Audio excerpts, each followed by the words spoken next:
Guys देखिए आज नए लुक से कश्मीरी राजमा बनाएंगे। देखिए कश्मीरी राजमा है, ये अलग तरीके का राजमा है गाइस। तो बड़ी इलायची डालेंगे गाइस। देखिए नमक। गाइस देखिए कुकर मैंने चढ़ा दिया गैस पे। अब इसको प्रेस बंद कर देंगे, उसको उतार देंगे। प्यूरी बनाएंगे, सीटी खुल जाएगी, देखेंगे राजमा गल गया है तब फिर से। गाइस देखिए राजमा हो गया, बंद कर देंगे। गाइस मैंने कई तरह के राजमा बनाए हैं, नई तरीके से राजमा मिर्च डाल देंगे तेल में।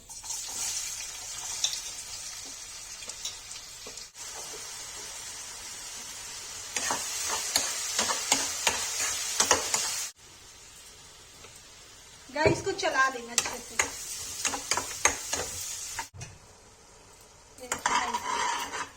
अच्छे से भून जाता है तो दिखाती हूँ गाइस। ये गाइस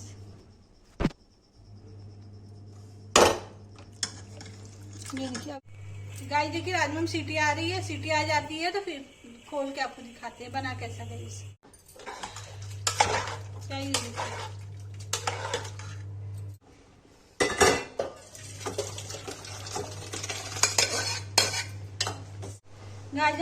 गाइस राजमा की रेसिपी पसंद आए लाइक करिएगा, सब्सक्राइब करिएगा, शेयर कीजिएगा गाइस।